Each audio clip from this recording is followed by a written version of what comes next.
ฮะเปิดภาพมามันนี่ก็อยู่ให้อยู่นาคือเก่าเด้อทุกคนเลยเนาะ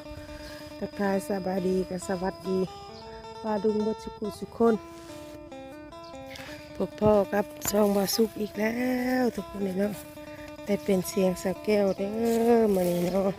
เพราะว่า ทางบาสุกเพิ่นยากพี่น้องเนาะเพิ่นบ่ได้คอยลงคลิปโอ้เพิ่นก็อยู่ให้หน้าพวกพี่น้องเนาะตอนนี้กำลังสิลงไปลำหน้าแดงลงเลาะเบิ่งมา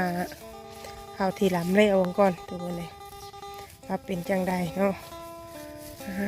เตอร์ฟ้าฝนก็บ่ตกพี่น้องเอ้ยเบิ่งในท้องฟ้าก็ดิเพิ่นต้องเยิงอยู่ฝนก็บ่ตกบ่ค่อยมีน้ำนาโนนี่บ่มีเนาะอยากดำก็บ่ได้ดำแต่นาโนนี่ทุกคนเลยมีแต่นาดองในนาโนนก่อนจนแห้ง โอ้ยเนาะถ้าเบิดนาดองแล้วถ้าฝนบ่ตกนี่คือสิได้ถ่าเนาะลำอีกประมาณ2-3 มื้อ4 มื้อเบิดน้ำว่าสิตกยามใดก็บ่ตกจ้าเพื่อโอ้ยเนาะไปเบิ่งให้ตัวที่ดำแล้วก่อนสิพาพี่พาน้อง FC ได้คู่ได้คนได้เบิ่งได้ซบน้ำกันภาพบรรยากาศยามแดงๆพี่น้องเนาะตอนแดงกานี่ก็ใหญ่แล้วหรือว่าใหญ่ไวเลยกานี่กลางเว้นนี่อากาศร้อนนะประมาณซ้ำนี้สิคายอยู่นิดนึงพี่น้องฝนนั่นแม่นฝน มืดฝนซื่อเนาะมืดมาคึมมาแล้วก็จางไปตัวนี้นี่ให้ตุก้าเขาดอลกไปดำแถวให้นู่นน้ำนี่โอ้ฝนบ่ตกก็บ่ค่อยจะเขียวปานใดเนาะเพราะว่า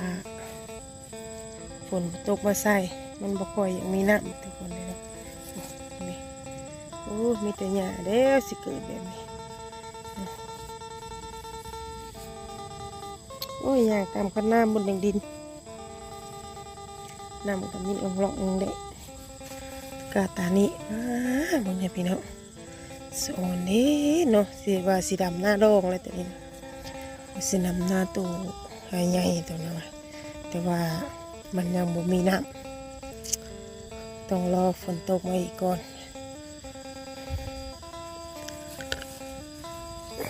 อันนี้นี่หน้าเพิ่นได้ทุกคนเลยนี่ผมเป็นหน้าข่อยเนาะมาเบิ่งไห้นี้เจ้าว่าทุกข่อยลำจักมือนี่เนาะตรงนี้ไห้นานี่โอ้โหเนาะดำอยู่ประมาณ4 มื้อพอฝนจากนั้นตกได้เป็นเสียงจัน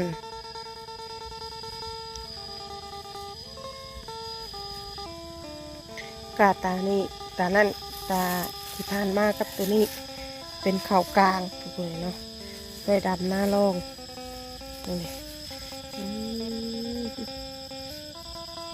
กำลังเขียวงามกลุ่มเลยกำลังงามหินพุยพี่น้องก็หาใส่พุยได้ประมาณ5 มื้อดีงามเลยนี่มันมีให้ตัวที่ดำแล้วใส่ข้าวเจ้าพี่น้องเนาะข้าวเจ้าบดเลยตัวนี้ตัวให้ตัวลำเร็วๆแต่เขียวยังไม่ปันได้ตัวนี้เนาะตัวนี้ลำก่อนพี่น้องป้าโตมาเห็นเขาข่อยบันหากระพานลงมาทางนี้ให้ตัวลำก่อนถ้าซ้ำนี่วัดทงนี่โอ้ยเนาะว่าโอเคได้พี่น้องเลยถ้าซ้ำนี่วัดทงนี่ห่วยก็ถือว่าสิได้ข่าวอยู่เนาะพองามให้เนาะให้นี่ลำก้อนมูมือเด็กแห้งมัน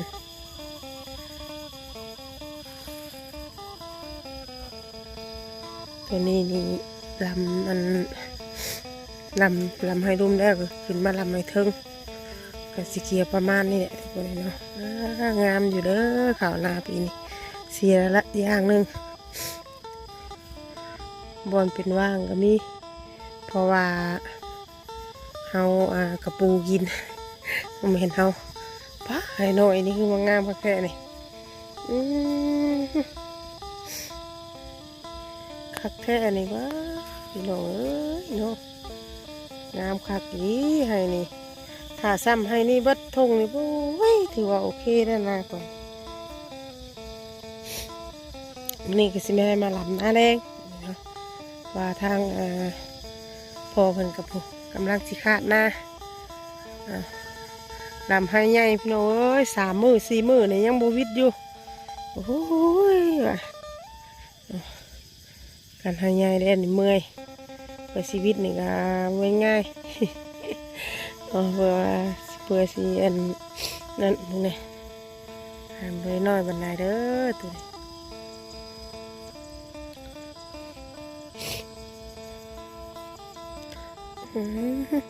กระปูกัดดีเด้อนี่ดำห้างนี่นี่กล้าตานี่กะตัวนี้กำลังเขียวดีป้าเสียเวียงจันทร์ห้องพี่น้องเอ้ยกลัวย่ำเดือนห้าถ้ากลัวยังบ่ได้ห้องดำให้ดำหน้านี่ให้นี่นะลำได้4 มื้อ5 มื้อนี่เลยยังบ่แล้วปุ้ยนี่ให้น้อยใหญ่ก็เบิ่งเอาวันนี้ทางพ่อคนกำลังสิขาดหน้าดำหน้าแดงวันนี้เนาะมาเบิ่งคนขาดหน้าได้พี่น้องเอ้ยค่อยขาดบุเป็นค่อยนี่เนาะ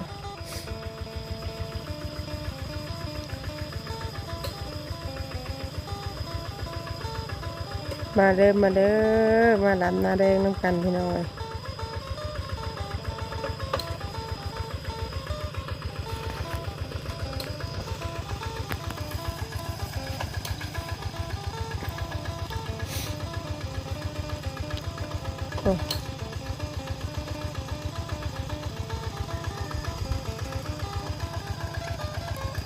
บ่ได้ดำได้เนาะดำประมาณงานน้อยหนึ่ง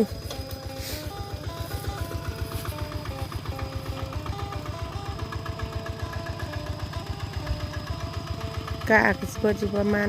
30 ปลายมันพอแล้วพี่น้องเพราะว่างานบริใหญ่ดำมือเล็กมือหน่อยคือว่าไหนเนาะเพราะว่าฝนก็บ่ตกถ้าว่าฝนตกนี่มันก็สีอันนั้นหน่อยนึงก็สิคล้ายกว่าอยู่อันนี้ฝนบ่ตกทุกคนเลยเนาะถ้าแล้วให้นี่แล้วก็เบิดน้ำเนาะบ่มีน้ำรอถ้าฝนตกมาให้อีกก็คือฝนสิตกอยู่ได้มื้อนี้ก็ร้อนเอาขาดนาทุกคนเลยเนาะเจ้าของช่องคนนี้เพิ่นบ่ว่างเนาะกำลังคันให้คันนาอยู่แต่แก้วก็ได้เป็นมือกล้องให้เพิ่นมื้อนี้เสียงก็เสียงดังแน่นึง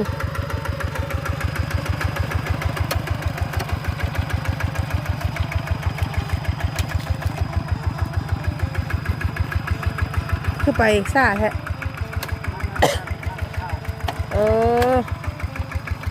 น้ำกกเข้าถ้าว่าไปแห้งบัดน้ำสียั่วกกเข้ก็พอดีเวเกลียวไว้ใส่เอ็นเกลียวไว้ใส่เด็กอันหนึ่งไปเลยนะ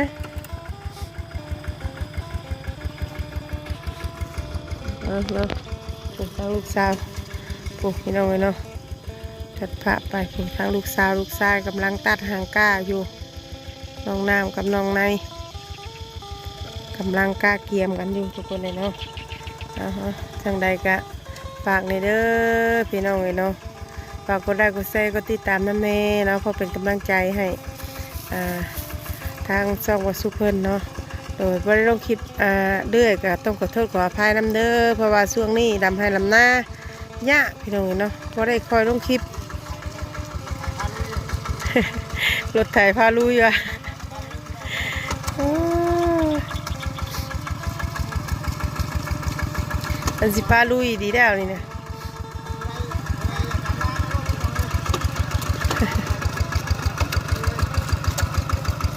กำลังบ่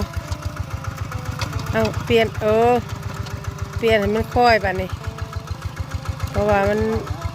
ยั่วกดเข่าไปเนาะน้ำมันสิจ่าแล้วกดเข่ากระเพพังไว้เอาเฮ็ดระวังลมเลย